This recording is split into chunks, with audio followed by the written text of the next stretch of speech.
नवरात्रि में हमें क्या करना चाहिए, क्या नहीं करना चाहिए, इसका पूरी तरह से ख्याल रखें। नवरात्र जो है बहुत पवित्र समय है।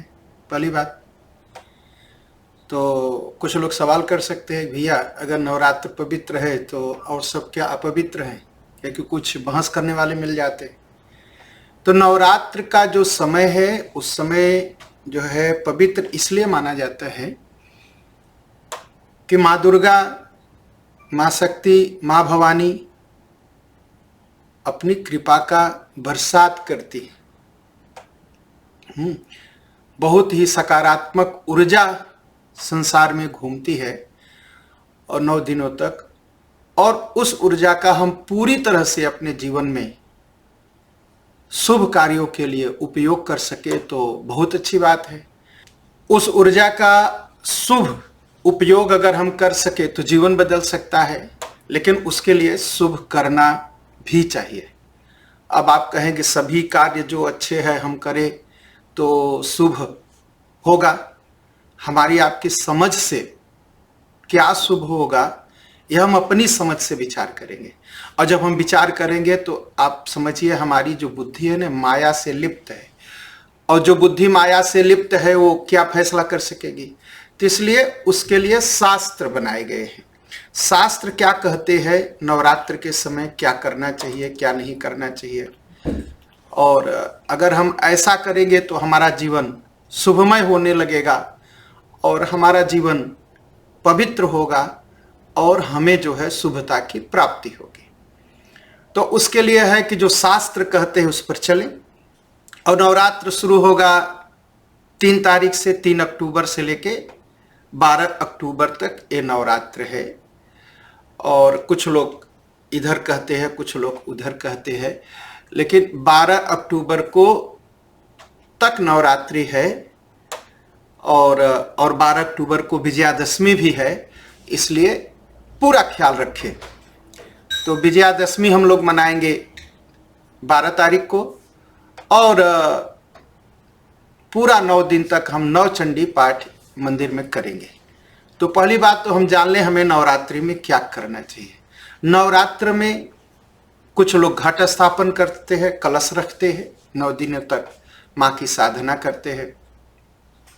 लोग जो कलश स्थापन करते हैं घर में या मंदिर में, तो वो पूरी कोशिश करें कि घर या मंदिर में कोई 24 घंटा रहे, वो स्वयं रहे। जो व्रत लिए हैं तो बहुत अच्छी बात है, लेकिन कलश को अकेला न छोड़े, ये पूरी तरह से कोशिश करें।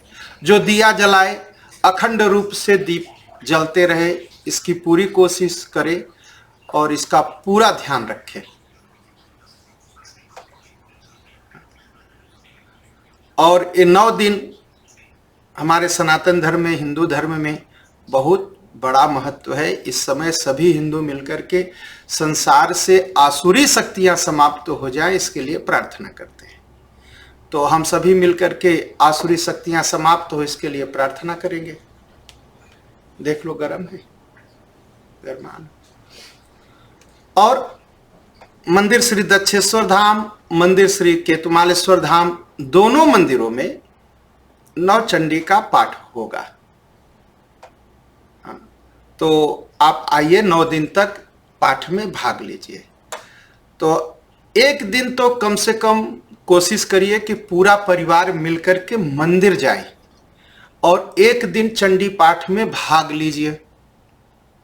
हम भजन सुनते हैं, कीर्तन सुनते हैं, मंदिरों में जाकर के पंडित जी द्वारा बताया जोक्स सुनते हैं।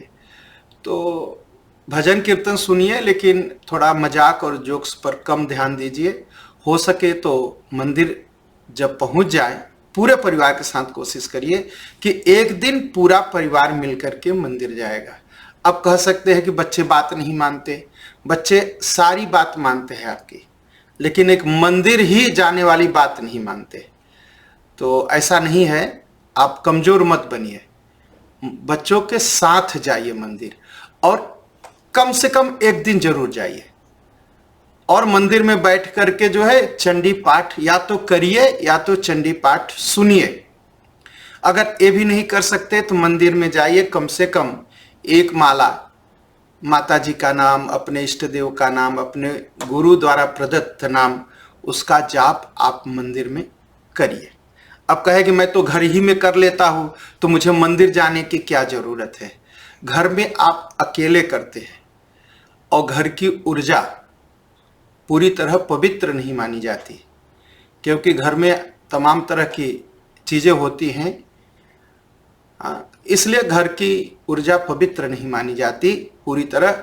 और मंदिर में आप सामूहिक करते हैं, कई लोगों के साथ करते हैं, अगर नहीं करते अकेले भी करते हैं तो मंदिर में बहुत लोग आकर के जाप करते हैं। तो एक तो वो सारी ऊर्जा, वो सारी शक्ति आपको मिलेगी, प्लस आप जो करेंगे उसको पूरी तरह से आपको मिलेगा। तो इसलिए मंदिर जाना जरूरी है। तो नवरात्र के समय में ये बात ख्याल रखिए कि कम से कम एक दिन मंदिर अवश्य जाएंगे।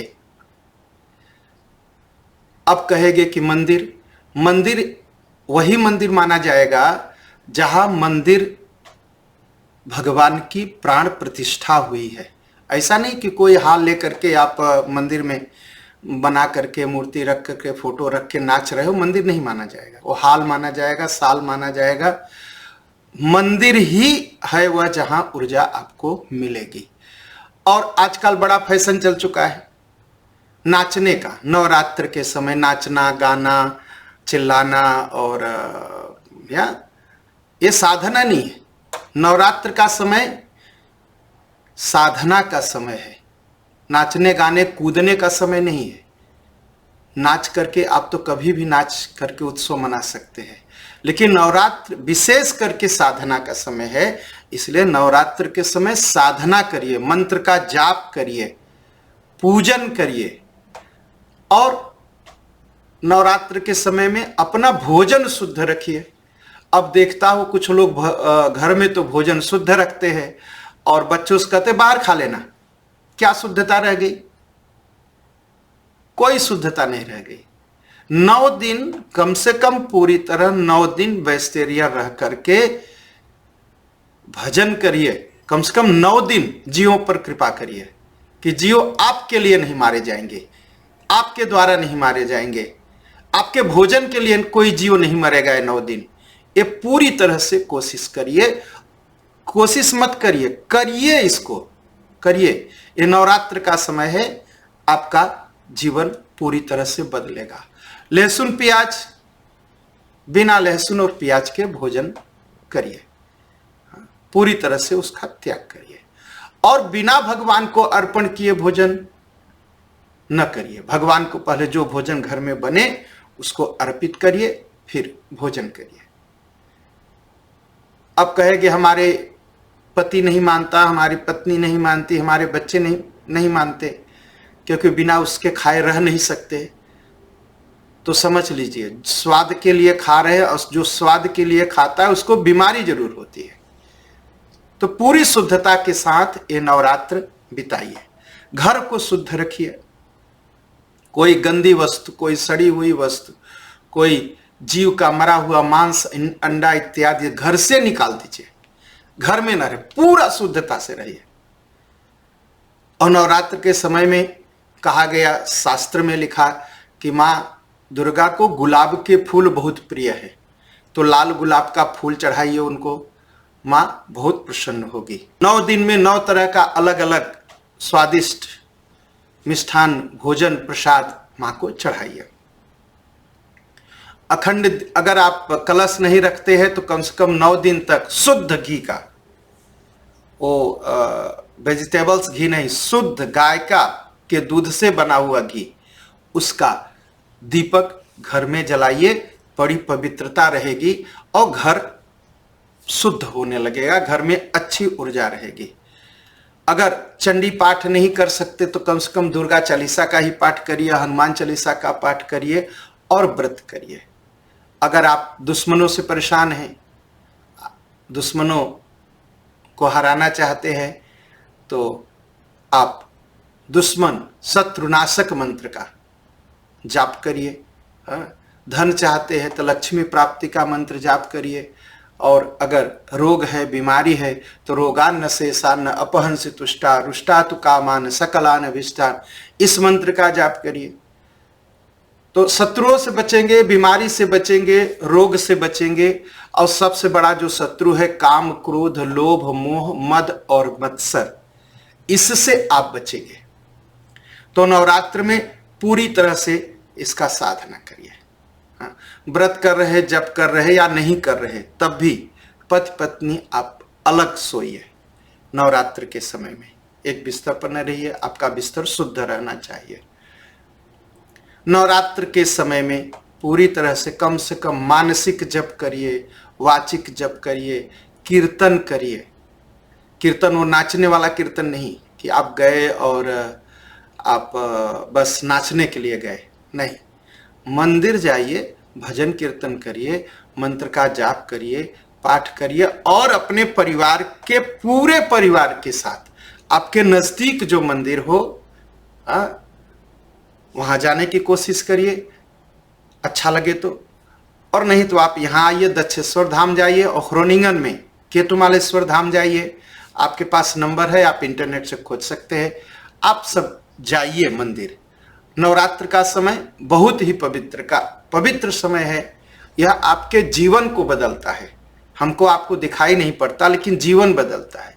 हम लोग एक टैबलेट खाते हैं ना, तो क्या टैबलेट खाते ही बीमारी ठीक हो जाती? नहीं ना, ऐसा नहीं होता ना, धीरे धीरे बीमारी ठीक होती है।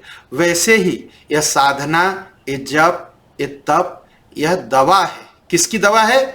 हमारे जो काम, क्रोध, लोभ, मोह, मद, मत्सर और जो हमारे शत्रु हैं, इनको समाप्त करने का।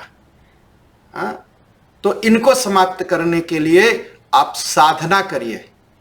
आपका जीवन शुद्ध होगा, हमारा जीवन शुद्ध होगा और संसार में प्रेम बढ़ेगा। तो दक्षेश्वर धाम और केतुमालेश्वर धाम दोनों जगह 9 दिन तक साधना होगी, चंडी पाठ होगा, मंत्र का जाप होगा, हम धार चढ़ाएंगे, पान फूल चढ़ाएंगे। आइए।